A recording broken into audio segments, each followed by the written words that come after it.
Hey, I'm Samantha Michelle, and I'm here with Chris Gordon on Hellblazer Biz. And I'm an actress and a filmmaker and a DJ.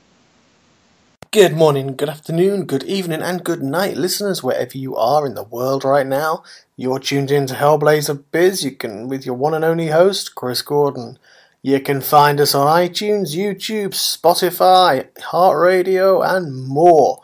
Don't forget to subscribe and share. Today I'm not going to beat around the bush. I've got a fantastic guest, someone who is a very talented person, not just a filmmaker or actress, but also a DJ as well, who has DJed around the world. I introduce to you the wonderful Samantha Michelle.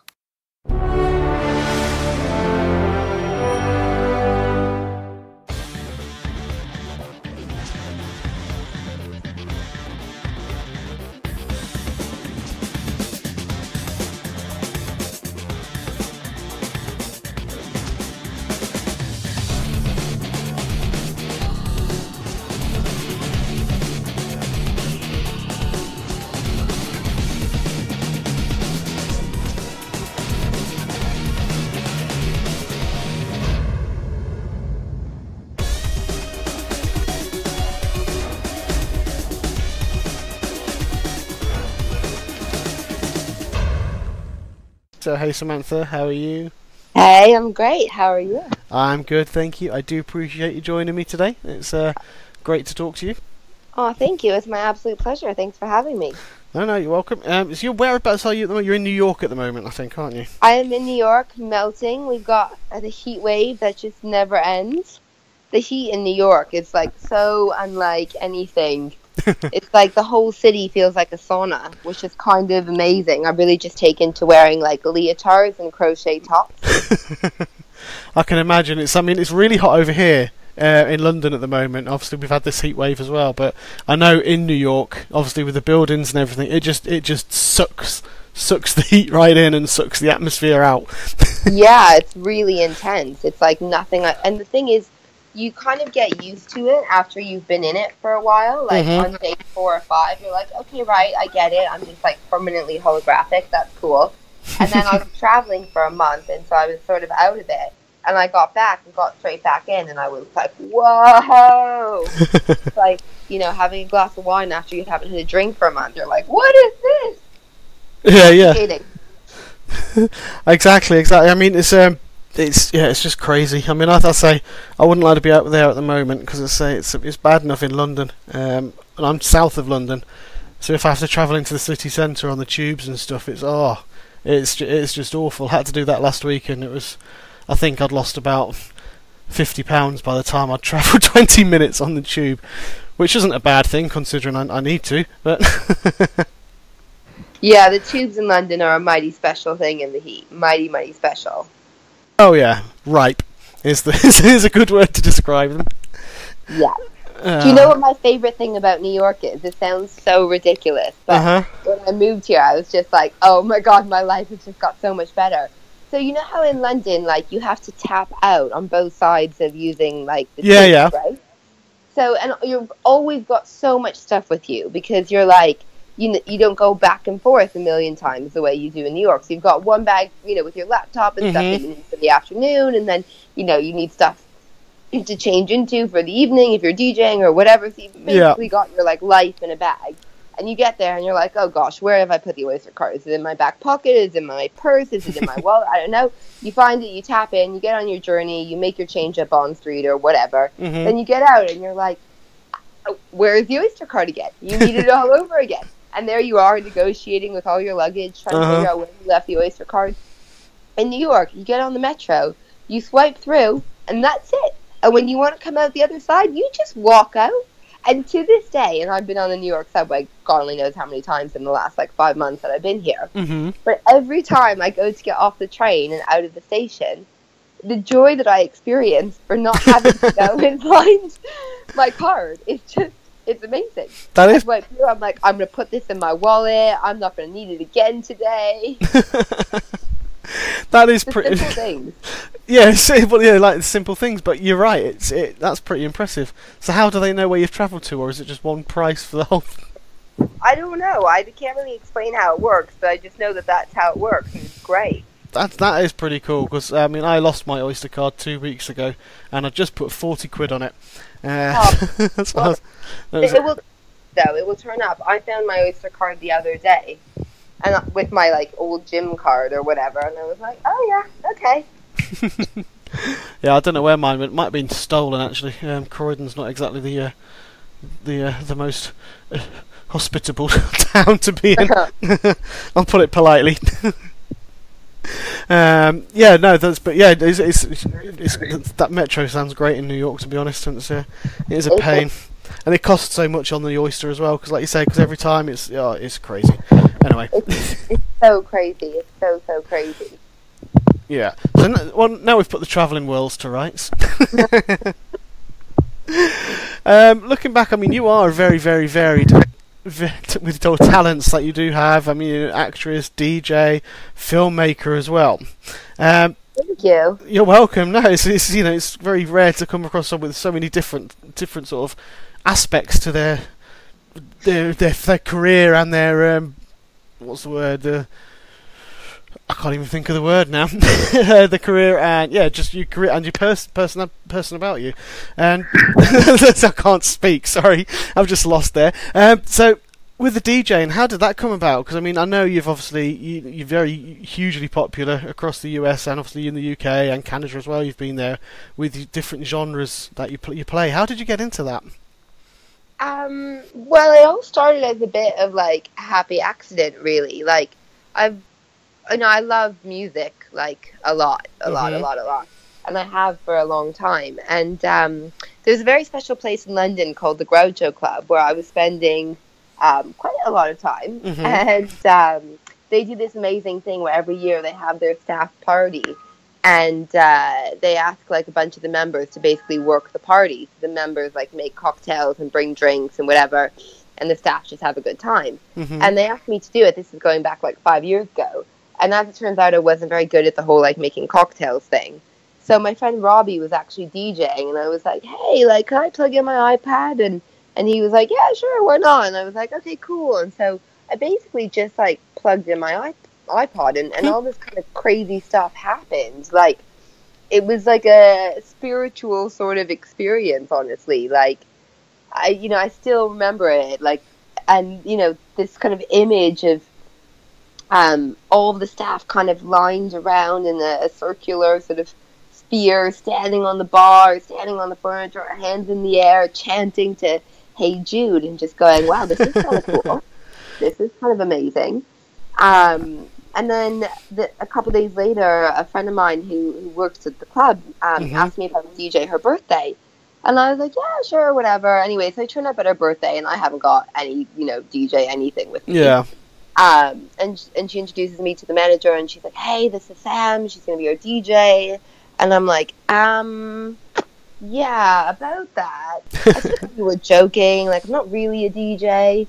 And then she sort of freaked out, and I was like, all right, well, I better figure out how to DJ. So I called, like, my boyfriend at the time, and I was like, I need you to go to my house, like, my landlord lives downstairs, I need you to get, like, my laptop and, like, my iPad, and, like, I got to figure this out. And anyways, I just kind of figured it out, and she had this other DJ, an amazing girl called Erica, doing, like, the earlier part of the night, and then Erica hung about, and she's like, oh, you're a wicked DJ. I'm like, I am not a DJ. I don't know what I'm doing.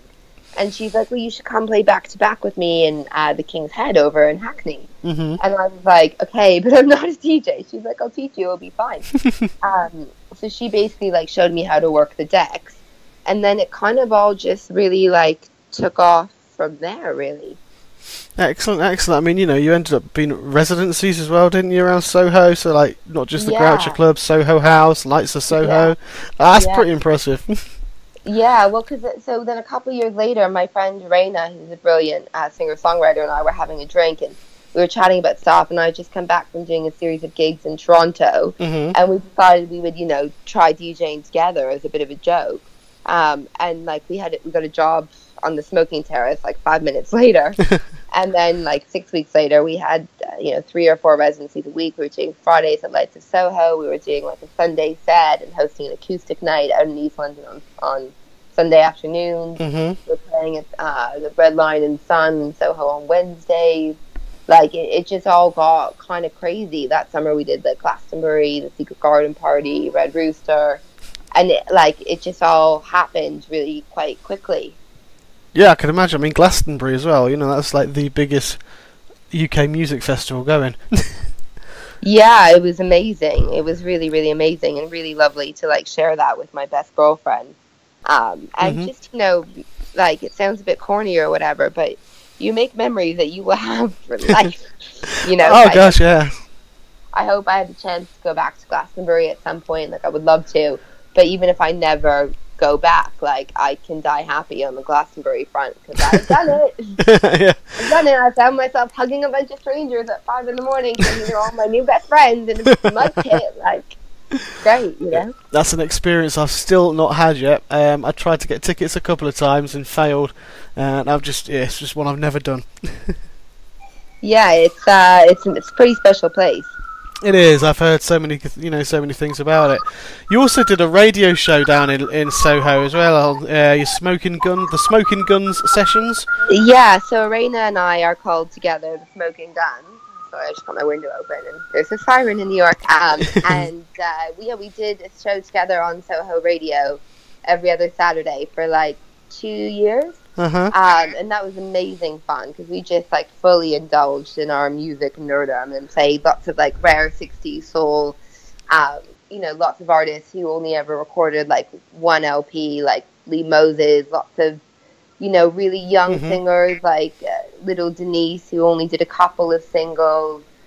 We'd love to find, people that people haven't really heard of, like King Coleman, Gerondo, Dry Bread, like, I'm trying to think, all the people, like, lots of different funk and soul artists that didn't necessarily have, like, hugely wide exposure. Or, we play stuff by people that everybody knows, but maybe versions of particular records that they've not heard. Like, one of my favorites of all time ever is Aretha Franklin's version of Let It Be. But again, like, everybody knows who Aretha Franklin is. Everybody knows Let It Be, but that's not necessarily a record that lots of people have heard. Yeah. We play lots of rare stuff, and sort of like, we like to tell the stories behind it, and then we'd interview up and coming bands and photographers, music journalists, artists, people just doing interesting stuff. Like soul music, and it was really good fun. Arena still does the show on her own in London under her name, Arena Mancini. Yeah. She's brilliant, and I love the guys at Soho Radio, and yeah, great fun. Excellent. I'll have to try and tune into that and have a listen. Yeah, Saturday afternoon. Yeah. Talking about Let It Be as well, I've got to ask you this because I only saw this recently. Did you see James Corden? This is, I don't know how long ago, with Paul McCartney. No, I didn't, but I will definitely put that on my YouTube list. Yeah, I've just got to say it now because I mean, it's only obviously Beatles. I love the Beatles. I live about 45 minutes from Liverpool anyway, but I grew up knowing the Beatles and loving them, and some of the best music still. Absolutely fantastic. But James Corden, he brought Paul McCartney, and I was crying. I'll freely admit. I mean, I'm just watching Paul McCartney going back round Liverpool and going back to he went to the barbers. The barber shop is still there on Penny Lane. Oh wow! He talks about it because getting the barber shop done. That's still there on Penny Lane. He went to his old house and stuff, but he sang a concert with Let It Be, and he gave a story about where Let It Be came from and how he wrote it, and it was just very moving. So I thought I'd throw that tidbit in there. Yeah, I'm gonna definitely go and look that up because I love reading about like the stories. Behind songs and how different artists came together and how the music was made. Like, I'm obsessed with music documentaries as well. There's an amazing one. I'm not sure if you've seen it called Muscle Shoals. No, I heard of it. Oh, it's incredible. It's all about this tiny little town in Alabama where, like, American blues music kind of came from. Like, Aretha Franklin, Etta James, Sisters Sledge, Leonard Skinner, Simon and Garfunkel, Rolling Stones, like so many iconic artists. Wilson Pickett, like, developed their sound in this tiny little part of the country. Wow. And it's a fascinating documentary, and I'm also quite into, like, spirituality and mysticism, and it's very much about, like, the history of the music and the kind of politics and the relationship with Atlantic Records and Jerry Wexler and how that all kind of worked. But also there's kind of this, like, thematic undercurrent about the history of the actual land and the Native Americans who once inhabited the land, and how they believed that the river sung, because I guess the town is, like, right on this body of water, and that music, like, came from the river. And when you kind of think about that in the context of a band like the Rolling Stones traveling from England to go and record an album in Muscle Shoals, Alabama, it's really interesting. And a lot of the sort of magical things, like, with Aretha, they were struggling to kind of figure out what to do with her powerhouse in New York, and then she ended up down in Muscle Shoals, and that's when, like, they recorded the tracks that really kind of, like, launched her in a new way. And it's really cool. It's really highly recommend. Highly recommend. I will watch that, because to say all those people that you've mentioned, I really do like. And Festival Express, that's another amazing one. Like, it's just to be proud to be Canadian for a second.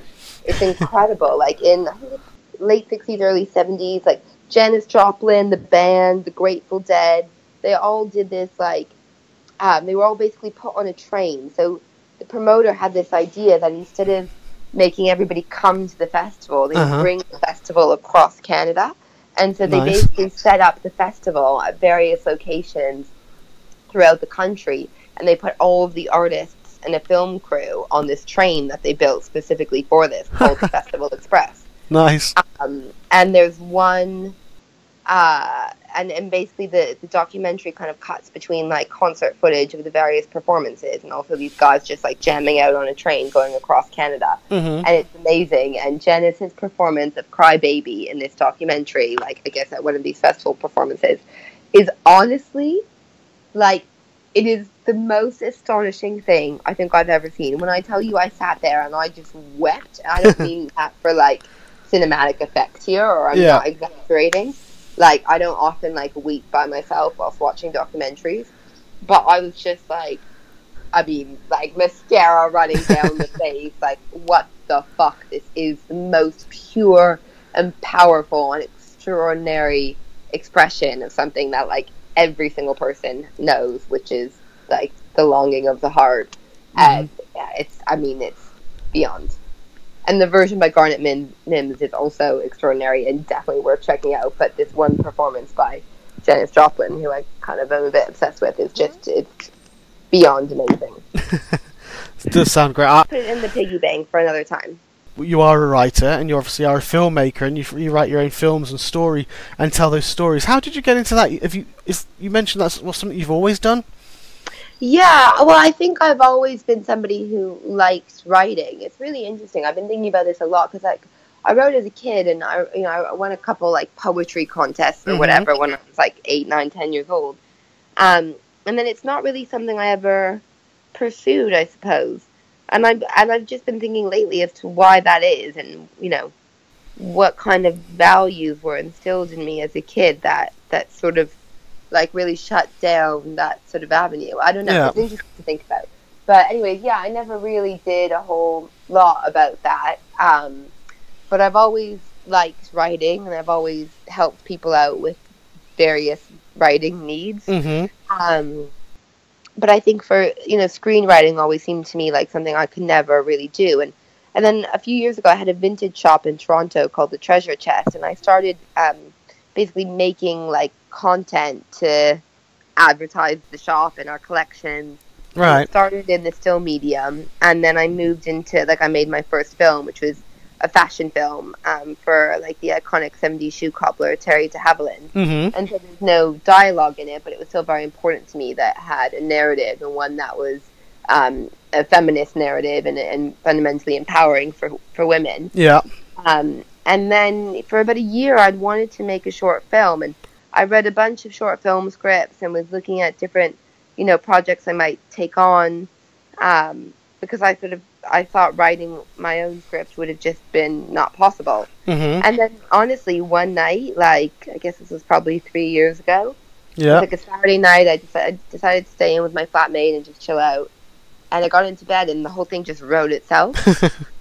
And then I came down the next morning and I was like, hey, so I've got this like idea for this film that I kind of wrote last night. And then I basically told the story of the film to a whole bunch of people throughout the next week. And then I just sat down to write the script, having never written a script before in my life. And then a series of quite like fortunate events made it possible for me to make that film about 8 weeks later. Wow. And then so that was sort of November time we got into production, and we wrapped shooting in January and finished the film in March. And so yeah, and then a lot of people were like, oh, you should make a feature, and then that became very intimidating, but definitely something I wanted to do. But then I got a bit sucked into the world of DJing and music festivals, and also just being a bit intimidated by the idea of writing a feature film. And yeah. Anyways, but now I'm sort of realizing that's an important avenue for me in terms of like feeling creatively satisfied. So I've been doing a lot more writing over the last few months, and I write whatever the fuck I feel like writing. Sorry, I just swore. Oh, sorry, don't worry. And then I did it again. There we go. But yeah, like I've got a few different things. I've been writing these short stories. So I just finished one of them, which is actually called Bobby McGee, even though it has nothing to do with Janis Joplin. And I'm writing this new short film, which I'm kind of close to, I would say, draft 2 on, which I'd love to make here in New York. Yeah. Which is along similar thematic lines to The Dark Side of the Sun, which is a film I made a couple years ago. And then I am still working on the feature version of that script. And yeah, then I've got this one-woman play that I've started writing. So there are a few different things bouncing about, but I think in the immediate, I'd love to make this new short film because I'm quite excited about what it's about. Excellent. No, it sounds great. I mean, and it sounds like you are really, really busy. And I think people don't seem to understand that for someone like yourself who, you're filmmaking and you're writing, it doesn't stop, because you can be in the middle of the night and all of a sudden it'd be like, there's your idea, and you've got to get up and get it on paper. 100%. Like, it sounds really cheesy, but like I sleep with like a pen and paper next to my bed because this is what happens, I finished drafted the script on the weekend. I sent it to my DP Tom, who worked with me on my last project, who I just think is brilliant and sort of trust implicitly. Yeah. And I was like, I know it's very first drafty. I know it's got this like sort of structural issue. I haven't quite worked out the solution, but I know the issue is there. But, would you just give it a read? Like, I'd love to know your thoughts. And he's like, yeah, of course. And so he reads it, and he's like, it's sort of like this meets this meets this. And I'm like, yeah, that's exactly what it is. You got it. And he's like, and here's the structural issue. I'm like, exactly. Now the question is what to do about this sort of structural issue. And, you're walking around, you're staring at your computer, and the solution sort of doesn't seem immediately apparent. And then literally I woke up Monday morning and like 6 a.m. and I'm like, oh my God, she's a ballerina. Like, it makes no sense in the context because you don't know what the film is about. Yeah. It's nothing to do with ballet whatsoever. But I'm just like, that's it. Okay, that changes this and that changes this, because with storytelling, it's all like, an interwoven kind of tapestry or web, if you will, like, in order for the characters to balance as foils to one another. And so the minute you sort of tinker with one element, it kind of tosses everything else into the abyss a little. Yeah. But it's kind of crazy how things just sort of come to you and you're like, okay, yeah, that's what it is. No, you are right. I mean, like I mentioned with that story thing, it's just I struggled to think of something, how to be creative, and then all of a sudden I've not put I've got myself an iPad. I've not put the thing down because it's just flowing. And when you've got a flow and you start thinking around how things can, it just doesn't stop. And it's an amazing feeling to have, because you're actually doing something. You're being creative and doing, and with yourself to get those short films out as well. To see that visualized in the way that you want it to be done. I mean, I've speak to quite a lot of people who make short films, and in the independent circuits over in the UK, I've sort of managed to what's the word? I've become in that little circle there as well, and it's just, I'm so in awe of how you can just, you can get it from pen to pen to paper, and then from paper to screen. It's just absolutely fantastic skills and ideologies to have. Yeah, it's basically a minor miracle anytime somebody manages for a film, is really the way that I look at it, because it's like a flimsy house of cards that just, is at threat of entire dissolution at every single moment in time. So the fact that, you're able to actually finish it, execute it, and share it with the world, it is a miracle, for sure. Oh yeah, I can imagine. I mean, I've got someone here who I've had recently on. I think it's took them 9 years to get their film out to be released now, because of all the issues and the things that go around it, just to even just be able to get it out there on the screen. It's just such an amazing and an immense piece of work, and it's a team effort as well. That you've got to have people have all got to come together at the right times, and it fascinates me, to be honest, because there is so much involved in it that people don't see. People like me, for example, just sit and watch it.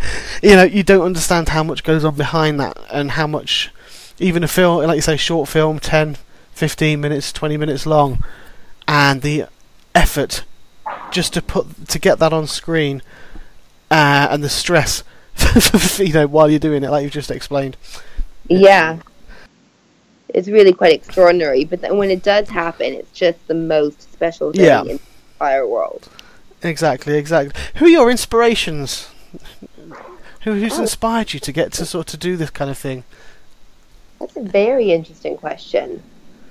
I wish that I had that answer prepared. I don't really know. I'm trying to think who. I mean, lots of different people inspire me in lots of different ways. Scott Fitzgerald. I think everything that he's about, and everything that he created, and who he was as an artist and as a person, and the way in which he let his art and his life kind of bleed together, I think he's pretty inspiring. Keith Richards is another hero of mine. I think he's just, obviously hugely talented musician, but his legacy and his unafraidness and his kind of refusal to be anybody apart from who he truly is, I think is really quite inspiring as well. Yeah. I think who else do I really like? I think Johnny Depp is pretty cool. I think he's somebody who's done a lot of different things, and is obviously exceptionally talented as an actor, but has followed other avenues in terms of hospitality and music, and people who do multiple things are quite interesting. I think Brad Pitt's another really interesting person. I really like watching his early stuff, like The River Runs Through It. Legends of the Fall. He's an extraordinarily talented performer. But I think the things that he's doing now, I mean, park the sort of Us Weekly elements with the Brangelina scandals or whatever, he's producing really interesting films and putting his name behind really interesting projects, which sometimes he's in, sometimes he's not, but I feel, and I've not met him. I have met him, actually. But wow. I don't know him personally. We're not or anything. But it seems to me like he's just got a really good kind of barometer for quality material. Yeah, I agree with that. And dynamic projects, and I think that's pretty cool. Christina Ricci, I think, is another really interesting person. Yeah. Who's, again, creating a lot of her own work. Reese Witherspoon, I think, is pretty inspiring and astonishing. Zoe Kravitz, I think, is awesome. Amber Tamblyn, I think, is really cool, and everything that she's doing is really interesting. So I think those are some people cool. that I'm into. That's a nice spread of people. Johnny Depp, I agree with you. I like Johnny Depp. I know he seems to be in the news, like you say, all the time recently, sadly. But his dynamic and his where, like you say, the projects he gets involved in, there are certain people, and Gary Oldman for me is another one like that. The projects he gets, whatever he does, it's just gold. Yeah, exactly. It's just, it's very interesting. I think you can tell a lot about somebody based on what they choose to do with themselves, Yeah, definitely. I mean, I was watching a lovely film, as I digress again here, Sam, sorry. I was watching a lovely film last night, and again, it was like you say, when you're saying you're watching, in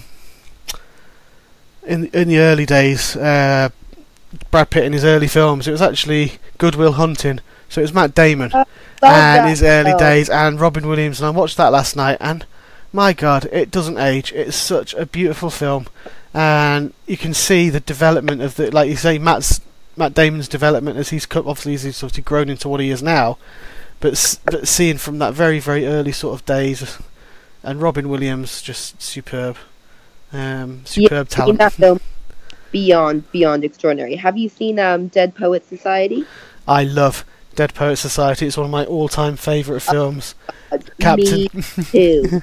Me too. And the mighty play goes on. What will your verse? And you may contribute a verse. What will your verse be? I can't misquote Walt Whitman. Like, that's my dream tattoo right now. Captain, my captain. Yeah, I mean, it's just an astonishing film. It is, and it touches so much emotion and so much, just as I say, raw power. Especially, like you say, from the likes of Robin Williams, who is this, everyone node. What kind of word is node? Everyone knew as this, just zany comedian, comic actor, and then he just came out with stuff like that, which just showed what kind of a man he really was, and what kind of a talent. It's really, really it's just astonishing. I know a lot of people who that film really, really connects with, actually. Yeah, it was just good. But as I say, because I mean, I like poetry. I don't say it too often, and I should, because it's it's a stigma I found as I grew up, that if I say I like poetry, people ridicule me. And that especially if I write poetry, I very, very rarely tell people I write poetry. I've told a few people lately, but there just seems to be a stigma that, you write poetry, then you're too soft. That kind of thing. And it's wrong, because I think it's a beautiful form. And any kind of writing and stuff like that, I think is a really beautiful way to express and share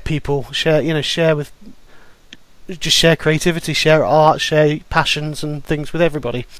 I agree, but I see what you mean. I think especially with writing, for whatever reason, whether it's that, you're a novelist or you're a songwriter or you're a poet, people tend to, kind of raise an eyebrow at you and go, yeah, are you though? Like, has anybody published your this, or has anybody published your that? And like, there's this kind of immediate sense of like, but are you any good?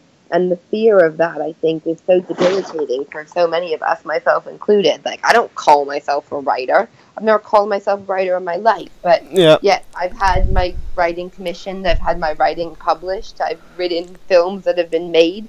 And yet, I still don't call myself a writer. So what on earth is that about? If that, like, but I think it's because of that fear that if I go, hey, yeah, I'm Samantha, I'm a writer, people are going to go, really? So are you? Like, are you any good? Da, da, da. Whereas at least when I say, oh, I'm Samantha, I'm a DJ, people can go, are you? I'm like, yeah, I'm playing tonight. And I played yesterday. And I'm playing this weekend.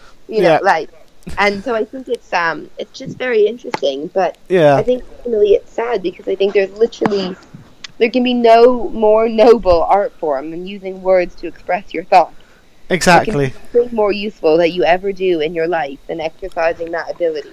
Because it will improve your ability to handle business dealings, send emails, write Instagram captions, I don't know, fight with your boyfriend, resolve conflicts with your cousins.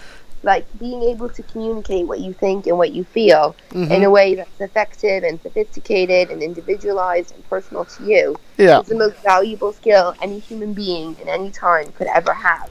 And that's exercised through writing, no matter how you're writing, whether it's song lyrics or poetry or whatever. And I just think it's really unfortunate that, as you say, that kind of like stigma or pressure or whatever exists that makes people afraid to kind of like pursue that, because it's the foundation of everything. It's what makes us human. Yeah.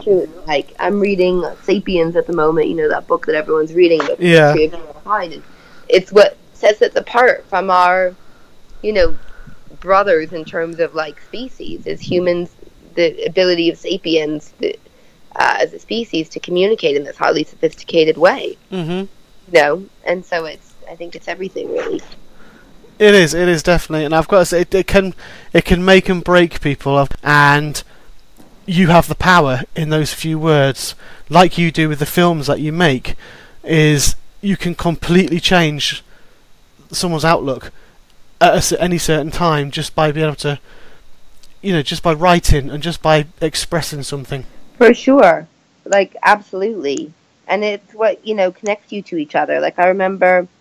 I was in LA I'm in LA a lot, but I was in LA a couple years ago with my DJ partner and my best girlfriend, Arena, and Jack Fox, who's my other best friend, and also the lead in The Dark Side of the Sun. And I just finished the film, and we were all in my flat, and we were watching it together, and Arena and Jack had never seen, like, the final version of the film. So I was so nervous, especially for Jack, because he's basically in every frame of the film. You know, to see if they were going to like it or how they were going to respond to it. Anyways, and then Jack turns up with his friend James, who he knows from university, and he's like, "Oh, this is James. Like, he's going to hang out and he's going to be here for this like screening revelation." And I'm like, "Who the hell are you, James? But okay, this is like a really big personal moment for me. But you could just sit in on this, hey." Anyway, so we watched the film, and then we were, you know, having a chat afterwards, and he was like, "Oh, you know, I really connected with that in this way and in that way." And from that moment on, like, James and I became really good friends. James and I lived together for like 6 months. I still consider him one of my best friends. He's one of the most extraordinary people I've ever met. Like, you know, he's absolutely amazing, a hugely talented painter.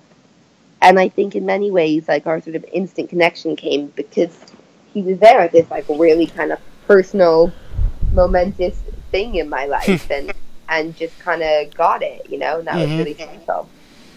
No, it's just perfect. It's really is. When you can just get that together like that, it's a really great feeling. Where would The Dark Side of the Sun, obviously, is short that's out, where can we see that? I don't know the answer to that question because I have not released it officially. Okay. I need to do that actually. Because Shorts International is handling the distribution of it, and they've got it on Shorts TV, and it's been there for a little while. But I think I'd like to release it online because, you know, it's about casting couch sexploitation and you know, sort of the darker side of Hollywood, and I think it's quite timely with everything that's happening at the moment. And I'd really like to get it out in the world, so I'm going to work on that. Excellent. That'd be great. It'd be good, lovely to see that as well. And I mean, we can see you in other things also. I mean, you know, you started out, you began your career as an actress, obviously, so you've worked on several feature films too, Operation Avalanche and The Captive and things like that, as well as The Strain. You were in The Strain? Yeah, I worked on an episode of The Strain like 2 years ago. Directed by Miles Dale, who's also the producer of the show and Guillermo's producing partner. Nice. He's a really awesome director and producer. Yeah. They just Shape of Water together, and that was a really, really good fun experience. I can imagine that's a sick show. As in sick, as in the real version of sick. yeah. Not the new version of what sick means. Which see, I'm too old for that. See, I wow, newfangled words. No, I'm joking. Excellent. So, is there anything else that you've got that coming up that you'd like to sort of say to people before I stop the recording for you, Sam? So sad. I think. I'm trying to think what's coming up. There's lots of fun things coming up. I'm doing a bunch of gigs here in New York. I'm going back to Europe next month to do some fun stuff with my DJ partner. I'd say get in touch on social media. I'm on Instagram at SamanthaMichelle.x, and I'm like, you know, not the most active social media person, but I'm working on it. I'm getting better. And I post, you know, the gigs and the various things that I've got happening there, so it's a good place to keep tabs on things. Excellent. I do have a question, actually. This is a signature question. This has got nothing to do with you or where you've been. Basically, I ask this question to everyone. It might throw you off a bit. Last year I had a gentleman on my show, a guest called Mike Quinn, and if you know Star Wars and Return of the Jedi, he's Nine Numb, who's flew the Millennium Falcon at the end of Return of the Jedi with Lando. Do you know I've never seen Star Wars in my life? So. No! Right, stop the show. Yeah, sorry. It's alright, but he's basically also worked with Jim Henson on The Muppets for 35 years. And someone asked me the question, and I said, I thought it was such a great question, I'm going to ask everybody. So, if you could have a Muppet created after you, after your own character, what kind of Muppet would it be? Or who would it be and why? You can have a mix of existing ones. It can just be one of a brand new one, or it can be an existing Muppet, whatever. Really interesting. Gosh, I don't know. I feel like I would want to be like a dog Muppet. Do you know what I mean? Because I don't know that I'm exactly like. I mean, as a kid, I was a big fan of Miss Piggy. I've got the right show here, right? Yeah. Yeah. Hold on. I'm trying to just like quickly Google the Muppets or whatever. Yeah, as a kid I was into Miss Piggy, but Kermit the Frog is a classic, but I reckon Miss Piggy's probably a bit too like glam for me, like my hair's never neat and I don't own anything that involves pearls, I think I'd quite like to be like a Labrador Muppet. I've got a Labrador called Gatsby who lives with my family in Toronto. And he's just really playful and like quite open and free and a bit silly and certainly a bit naughty sometimes and kind of in a little world of his own. And sometimes I feel like Gatsby and I are really on the same page in that regard. Like we're definitely like connected and we love being around people. We're like totally, we want to say hi to everything new and everybody new and experience as many different things and like walking down a new street, real exciting. But we also kind of just go, oh, whoa, look at that piece of grass. Let's roll around in that for a while. Fair enough. That sounds like a good Muppet. Good kind of character. Thank you so much. Thank you once again, Samantha. Absolutely fantastic to talk to you, and I look forward to talking to you again in the future. To everyone who's tuned in, thank you for listening, and I hope you all enjoyed it. Please subscribe for more on iTunes, as I said, iTunes, Podbean, Spreaker, YouTube, and more. Just check out Hellblazer Biz and search, and you'll find me. Thanks very much, and I'll see you next time.